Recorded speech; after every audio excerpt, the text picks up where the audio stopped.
నమస్తే. ఇన్నాళ్ళు నన్ను సపోర్ట్ చేస్తూ, ఎంకరేజ్ చేస్తూ మీ ప్రేమని నాకు అందిస్తున్న ప్రతి ఒక్కరికి కృతజ్ఞతలు.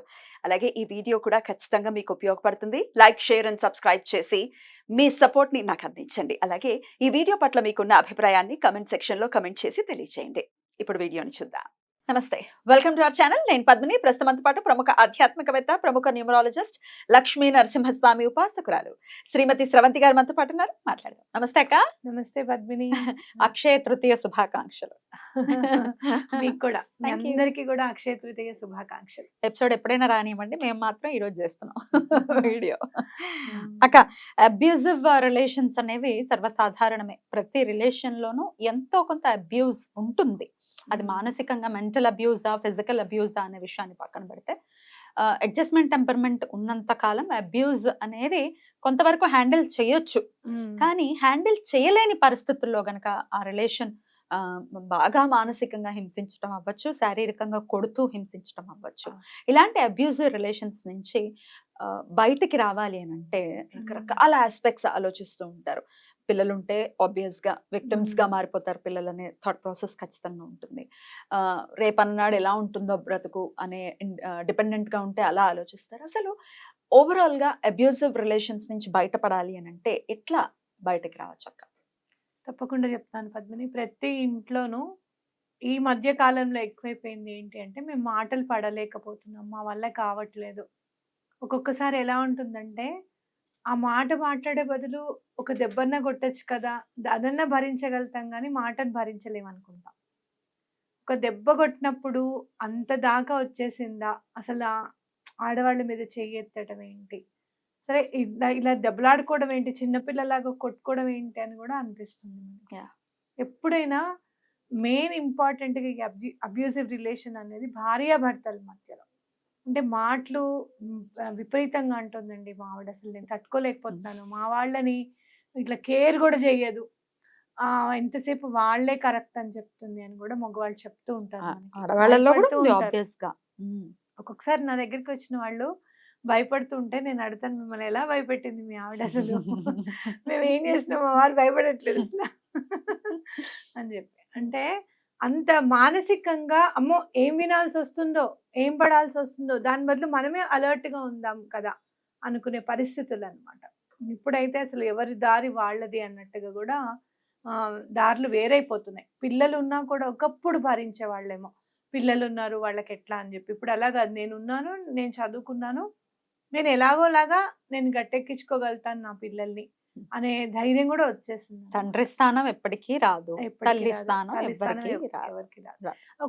ఇంకోటి ఏంటంటే, వీళ్ళిద్దరికి పుట్టిన పిల్లల్ని వీళ్ళు మాత్రమే సరిగ్గా కేర్ గా చూసుకోగలుగుతారు కానీ ఎవరైనా ఎందుకు ఇది చేస్తారు, అవునా కదా? ఎంతో కొంత ఆర్టిఫిషియాలిటీ ఉంటుంది దాంట్లో. అంతెందుకు మన అక్క పిల్లలకి మన పిల్లలకి తేడా ఉండదు మన మనసులో, ఉంటుందే ఉండదు. అలానే బయట కూడా అనుకోవాలి. అయితే ఈ అబ్యూజివ్ రిలేషన్స్ అసలు ఉండకూడదు అనుకుంటే గనక ఫస్ట్ నాకు అర్థమయ్యేది ఏంటి అంటే, పెళ్లి తంతులో ఇంపార్టెన్స్ మనం అంటే దేనికి ఇంపార్టెన్స్ ఇవ్వాలి, దేనికి ఇంపార్టెన్స్ ఇవ్వకూడదు అనేది తెలుసుకోవాలన్నమాట. ప్రతిదీ కూడా అర్థం చేసుకొని ఆ వేద మంత్రాల ఘోష అనేది పిల్లలు వినేటట్టుగా దానికి అర్థం చెప్తూ ఉంటే వాళ్ళకి తెలిసినా సరే ఆ అర్థం వింటే ఏమవుతుందంటే సబ్కాన్షియస్ మైండ్లో ఆ రిలేషన్ మీద ఇంపార్టెన్స్ పెరుగుతుంది. కాబట్టి అలా ప్రతిదీ కూడా పెళ్లి తంతులో అనేది జరగాల్సినవి జరిగేటట్టుగా చూడాల్సిన బాధ్యత మనకుంది. ఇంకోటి ఖచ్చితంగా సూత్రాలు వేసుకోవడం. ఈ మధ్య అందరూ మానేసేది ఏంటి అని అంటే, సూత్రం లేకపోవడం, నల్లబూసలు లేకపోవడం, మట్టెలు లేకపోవడం, గాజులు ఉంటే మాకు ఇబ్బంది అని చెప్పి అనుకోవడం, ఇవన్నీ కూడా మెయింటైన్ చేసుకుంటూ వెళ్ళాలన్నమాట. అప్పుడు ఏంటంటే ఆరా ఒకటి క్రియేట్ చేస్తుంది, వీళ్ళిద్దరి మధ్యలో కూడా ఆరా ఒకటి క్రియేట్ అవుతుంది. దాన్ని బ్రేక్ చేయగలిగే శక్తి ఎవ్వరికి ఉండదు, ఏ మాటకి ఉండదు అనమాట. అయితే స్విచ్ వర్డ్ దగ్గరికి వస్తే కనుక మనం ఏం చేయాలి అని అంటే, ఇక్కడ 2 చేయాలి పద్మిని. ఒకటి, మ్యారేజ్ అయిపోయిన వెంటనే ఒక ఎనర్జీ సర్కిల్ని వేసుకోవడం, ఆ ఎనర్జీ సర్కిల్ వేసి ఇద్దరి పేర్లు రాయటం. అంటే ఇంకా మూడో వ్యక్తి అనేది ఎవరు కూడా అందులో నుంచి రారనమాట బయటికి. మూడో వ్యక్తి రారు, మూడో థాట్ రాదు. అంతే. ఇంకోటి, వీళ్ళిద్దరూ కూడా చక్కగా మేమిద్దరం మాకు ఇద్దరు అనేటట్టుగా ఉండాలి, ఒకళ్ళకొకళ్ళం అనేటట్టుగా బ్రతకాలి అనే ఆలోచన వీళ్ళకి కూడా కలుగుతుంది. ఎనర్జీ సర్కిల్ అనేది చక్కగా ఒక బ్యాంగిల్ తో వేసేసుకొని మీ ఇద్దరు పేర్లు రాసి పెట్టుకోండి. అంతే, అది పెట్టుకొని సర్కిల్ లో ఇద్దరు పేర్లు, మొత్తం పేరు రాయాలక్క ఇంటి పేరుతో సహా. మీరు ఎలా సిగ్నేచర్ చేస్తారు అలా. అనేది రాయండి. ఉమ్. ఇంపార్టెంట్ ఏంటంటే మనకి మెయిన్ ఇప్పుడు ఫర్ సపోజ్ చూడు శ్రవంతి అనగా నేను అని వెంటనే వచ్చేస్తుంది థాట్ నాకు. అవును, సో అట్లా పిలిచే పేరుతోనే రాసుకోవచ్చు. రాసుకోవచ్చు. అలా ఇద్దరు పేర్లు రాసుకోండి, రాసి ఏం ముద్దు చేయాలి పేర్లు దాన్ని? రాయొద్దు. ఆ. ఇప్పుడు నన్ను ఏదన్నా వేరే వేరే పేరు పెట్టారు, పిలుస్తున్నారు అనుకో, అవి కాదు ఇంపార్టెంట్. మీ కొంచెం. వారు మిమ్మల్ని పిలిచేది కూడా కాదు అక్కడ. ఉమ్. మీ నేమ్, ఆధార్ కార్డ్ లో మీ పేరు ఏముంది, ఇది ఎలా మీరు రెస్పాండ్ అవుతారు వెంటనే పిలిస్తే ఆ పేరుతో అనేది రాసుకోవడం. రాసి ఏం చేయాలక్క పేపర్? ఆ పేపర్ ని ఎక్కడైనా హాల్లో, లివింగ్ రూమ్ లో ఎక్కడైనా మీకు మడత పడకుండా ఎగిరిపోకుండా పెట్టడం అనమాట. ఎక్కడైనా ఒక డ్రాలో కూడా పెట్టుకోవచ్చు, గోడకైనా స్టిక్ చేసి గోడ పెట్టచ్చా? కక్కించుకోవచ్చు. అయితే ఏంటి అని అడిగితే ఎవరికైనా ఎనర్జీ సర్కిల్ అండి ఇది అని చెప్పే అలవాటు మీకు ఉంది, పర్వాలేదు చెప్పొచ్చు అని మీకు అనిపిస్తే ఓకే. లేదు Right. అలా ఎవరైనా అడిగితే బాగుండదు కదా అని అనిపించినప్పుడు ఎక్కడైనా డ్రాలో పెట్టేసేయండి. ఇప్పుడు నాకు ఇప్పుడు అనిపించిన అంటే మీరు ఇది చెప్పిన తర్వాత నా మైండ్ లో ఫ్లాష్ అయినటువంటి ఐడియా ఇది. ఇప్పుడు అట్లా అడుగుతున్నారు అనుకుంటే ఇప్పుడు అంతా క్రియేటివ్ గా ఉన్నాం కదా మనం. ఏదైనా చక్కగా లామినేట్ చేసి దాన్ని డెకరేట్ చేసుకుని మా పేర్లండి ఊరికే అలా మా పేర్లు అంటే మాకు ఇష్టం అని చెప్పి వాళ్ళ ఎనర్జీ సర్కిల్ ని ఒక క్రియేటివ్ గా చేసుకుని ఒక వాల్ షోకేస్ లా పెట్టుకోవచ్చు. తప్పకుండా నాకు ఇప్పుడు వచ్చింది పెట్టుకోవచ్చు. అలా చేద్దాము. అలా కూడా పెట్టుకోవచ్చు. ఎవరికి ఆన్సరబుల్ కాదు మనం. అండ్ మోర్ ఓవర్ ఇంకోటి ఏంటంటే ఇప్పుడు అందరికీ కూడా మేనిఫెస్టేషన్ టెక్నిక్స్ అని, హీలింగ్ అని అందరికీ కొంచెం అవగాహన అనేది ఉంది. మేము ఇట్లా బాగుండాలి, మేము చక్కగా ఉండాలి అనుకుంటే అంతకు మించి కోరుకునేది ఎవరైనా ఏముంటుంది. అలా కూడా పెట్టుకోవచ్చు. ఇప్పుడు నువ్వు చెప్పినట్టు డెకరేట్ చేసుకుంటే కూడా ఆ డెకరేషన్ కి కూడా బ్లాక్ కలర్ ఏది యూస్ చేసుకోకుండా మిగతా ఏ కలర్స్ అయినా యూస్ చేసుకోవచ్చు అనమాట. ఇంకొకటి ఫోటో పెట్టుకోవచ్చా ఆ ఎనర్జీ సర్కిల్ లోనే మా ఇద్దరిది? ఫోటోస్ అనేది నేను వద్దా? అలర్ట్ చేయను, ఎందుకంటే మనం రిస్ట్రిక్ట్ చేస్తుంది కాబట్టి. అంటే టోటల్ గా మనం ఎక్కడికి వెళ్ళకుండా చేయకుండా ఫొటోస్ తో వేరే ఉంటుంది మేనిఫెస్టేషన్. మరి ఎప్పుడైనా చెప్పండి అక్క. అందుకనే మీకు ఫోటో మేనిఫెస్టేషన్, కలర్ థెరపీ ఒకటి మనం బ్యాలెన్స్ చెప్తాను. అయితే అలా మీరు ఇంకా ఏమైనా చాలా ఇంకా కొంచెం ముందుకు వెళ్ళాలి అనుకుంటే తేనె బాటిల్లో ఇద్దరు పేర్లు రాసి ఆ తేనె బాటిల్ చిన్న పేపర్ వేసి పెట్టడం కూడా మంచి మేనిఫెస్టేషన్. అయితే ఇక్కడ తేనె బాటిల్లో మేనిఫెస్ట్ చేస్తే ఏమొస్తుంది అని అడగచ్చు. తేనె చూడు, తేనె గురించి తెలుసుకోవాలి అంటే గనక చాలా ఉంటుంది. ఎన్నో వేల తేనెటీగలకి శ్రమకి చిహ్నం. ఓకే. అండ్ మోర్ ఓవర్ ఇంకోటి ఏంటంటే తేనెటీగల లైఫ్ స్టైల్ చూస్తే నాకు భలే ఆశ్చర్యం అనిపిస్తుంది. రాణి తీగ ఉంటుంది, అది చెప్పినట్టే వినాలన్నమాట. రాజైనా సరే మిగతా సైన్యం అయినా సరే అది ఎక్కడ పెట్టమంటుందో ఒక గూడుని ఎన్నుకుంటుంది, అక్కడే పెట్టాలి. ఇవన్నీ కూడా వేరే ఒక తేనెటీగ రెండు వైపులా ఉన్నాయనుకో, దేని సైన్యం దాన్ని గుర్తిస్తుంది అనమాట. ఇది అక్కడికి వెళ్ళదు, అవి ఇక్కడికి రావు. మళ్ళీ పెట్టేసిన తర్వాత అవి అయ్యో మేము దాచాం కదా ఇది మాది అన్న ఆలోచన ఉండదు. మొత్తం నిండిపోయిన తర్వాత అవన్నీ కూడా మళ్ళీ వెళ్ళిపోతాయి అన్నమాట.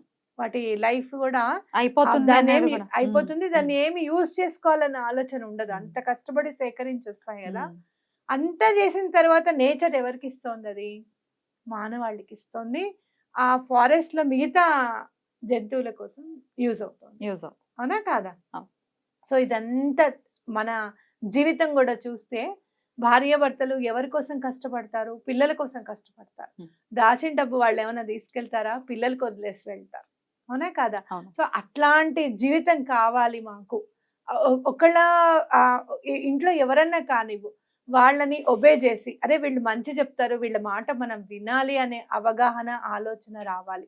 ఇదంతా కూడా తేనెలో జస్ట్ 2 పేర్లు వేసేసి ఆ ఫ్యామిలీ పేర్లు అన్ని కూడా ఒక పేపర్లో వేస్తే ఆ నేచర్ అట్లా పనిచేస్తుంది. తప్పకుండా చక్కగా చెప్పారక్క. అంటే దీన్ని మాత్రం చాలా ట్రోల్ అవ్వబడింది. ఇది బాధ అనిపిస్తుంది. అంటే అది వాళ్ళకి హెల్ప్ అవ్వటం కోసమే చెప్పారు. ఎవరైనా కానివ్వండి, మనం పక్కన పెడదాం ఎవరు చెప్పారు అనేది. హెల్ప్ అవ్వాలి, ఒక సఖ్యత అనేది పెరగాలి భార్యాభర్తల మధ్య అన్న ఉద్దేశంతో చెప్తే, ఇక రంధ్రాన్వేషకుల పనే ఉంది. వీళ్ళకి ఎవరైతే ట్రోల్ చేస్తున్నారు కదా, వాళ్ళని వెళ్ళి ఫ్యామిలీ కోర్టులో చూడమని చెప్పాలి. Issues ఎలా సంవత్సరానికి ఉన్నాయో. ఇష్యూస్ కాదు, Hmm. ఇష్యూస్ చాలా ఉంటాయి, ఇంకా పెరిగిపోయాయి. సంవత్సరానికి 4,000 నుంచి 5,000 కేసులు only in Hyderabad, only in Divorce Hyderabad cases. Divorce cases file అవుతున్నాయి. ఇవి చూసారనుకో, వాళ్ళు కూడా ఇంకా ఏమైనా రెమెడీ ఉందేమో అని వెతుకుతారు. అయినా బాధ. కలపడానికి ట్రై చేయాలి కదా ఏ ఇద్దరినైనా. కలపడానికి ఛాన్స్ ఉండట్లేదు. అదొకే దీని అక్క. గురించి మళ్ళీ మనం ఇంకొక వీడియో ఆ, చేసుకోవచ్చు. కానీ మన అసలు. ప్రవృత్తిలో ఆ, ఇప్పుడు మీరే ఉన్నారు, ఇది నాకు చెప్పారు, ఆ. అరే ఇది హెల్ప్ అవుతుందేమో అన్న పాజిటివ్ థాట్ నాకు వచ్చింది మైండ్ లో. అవును, అంతేగాని దీని వల్ల రావడం ఏమిటని ట్రోల్ చేసే థాట్, ఆ ప్రవృత్తి మంచిది కాదు కదా అంటున్నాను నేను. అవును అంతే కాదు. కదా. అందుకే అసలు తేనె ఎందుకు ఉపయోగపడుతుంది, అసలు ఎందుకు మనం మేనిఫెస్టేషన్ కి యూజ్ చేసుకోవచ్చు కదా, ఎలాబరేటివ్ గా చెప్పింది కూడా తప్పకుండా. అందుకే, అవును, నిజంగా అవును. చెప్పాలంటే. ఈశ్వరుడి మీద మరి ఎందుకు ఇష్టం స్వామికి అభిషేకం చేస్తే? ఎందుకు స్వామి కరెక్ట్ పాయింట్. ఆ, ఎందుకు మంచి కంఠాన్ని ఇస్తాడు తేనెతో అభిషేకం చేస్తే అని ఎందుకు అంటారు మరి? మంచి కంఠాన్ని ఇస్తాడు. ఇంకోటి పంచామృతాల్లో ఒకటి తేనె. తేనె అవును. కదా, ఆ అమృతమే ఆ రిలేషన్ ని కాపాడుతుందేమో, ఆ అమృత తత్వమే ఆ రిలేషన్ ని కాపాడుతుందేమో. బ్యూటిఫుల్. అట్లా కాపాడాలి. ఏ భార్యాభర్తలైనా చక్కగా కలిసి ఉండాలి, ప్రేమపూర్వకంగా ఉండాలి అన్న ఉద్దేశంతో చెప్పేవేవి తీసుకున్న వాడికి సొసైటీ ఇంకా తీసుకున్నంత నిజంగా మందే. చెప్పాలి అంటే సొసైటీ మీద ఒక ఒక ఆలోచన, అంటే ఒక రెస్పాన్సిబిలిటీతో చెప్పిన విషయం ఏది నిజంగా Definitely. చెప్పాలి అని అంటే. Definitely. అండ్ ఇంకొక స్విచ్ వర్డ్ కూడా ఉంది దీనికి, చెప్పండి అక్క. Limit amoeba. Amoeba. Limit amoeba. Amoeba అంటే అందరికీ కూడా చాలా, అంటే సైన్స్ స్టూడెంట్స్ కి తెలిసి తెలుసు, ఉంటుంది. Unicellular organism. అవును. ఒక్క సెల్ తో ఎలా బ్రతికేస్తుందో చూడు, కంటికి కనపడింది. సో అలానే కంటికి కనపడని ఏమైనా గొడవల్ని కూడా అలానే తీసేస్తుంది అనమాట ఈ switch word, limit amoeba. Okay, ఇది కంటిన్యూస్ గా భార్యాభర్తల్లో ఎవరు ఒకరైనా చదువుకోవచ్చు కదా అక్క? ఎవరో ఒకరైనా చదువుకోవచ్చు చక్కగా. అద్భుతంగా అలా చదువుకుని అబ్యూజివ్ రిలేషన్స్ నుంచి బయటపడడానికి ప్రాక్టికల్ గా చేయాల్సింది ఏంటి, రెమెడీస్ ఏంటి, స్విచ్ వర్డ్ ఏంటి అనేది చాలా బ్యూటిఫుల్ గా ఎక్స్ప్లెయిన్ చేశారు అక్క. వీటితో పాటు భగవత్ ఆరాధన విషయంలో ఎలాంటి ఆరాధన చేసుకుంటే ఇద్దరు కలిసికట్టుగా ఉంటారు? నిజంగా చెప్పాలి అని అంటే త్రిమూర్తుల్ని చూసుకుంటే గనక, బ్రహ్మ ఆయన నాలిక మీదే సరస్వతి దేవికి స్థానాన్ని కల్పించాడు. అవును. మనం చూసుకుంటే విష్ణుమూర్తి ఆయన హృదయంలో లక్ష్మీదేవి. వీళ్ళందరినీ కూడా మీరు ఇట్లా చేశారా, నేను ఇంకా చూడండి నా భార్యకి ఎలాంటి స్థానాన్ని ఇస్తాను అని చెప్పి అర్ధనారీశ్వర తత్వం అనమాట శివుడిది. కాబట్టి ఎల్లవేళలా మనం ఎవరినైనా పెద్ద దంపతుల్ని చూసామనుకో, చక్కగా పార్వతీ పరమేశ్వరుల్లా ఉన్నారు అని అంటాం. కాబట్టి ఆయనని పూజించడం అనేది చాలా ఇంపార్టెంట్ రిలేషన్స్ లో. ఇంకోటి ఏంటంటే, ఏదైనా కూడా ఇలాంటి బాధ అంటే మరణంతో సమానం.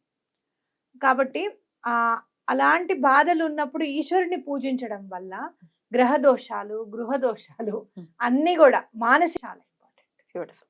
Thank you so very much అక్క. నమస్తే. నమస్తే.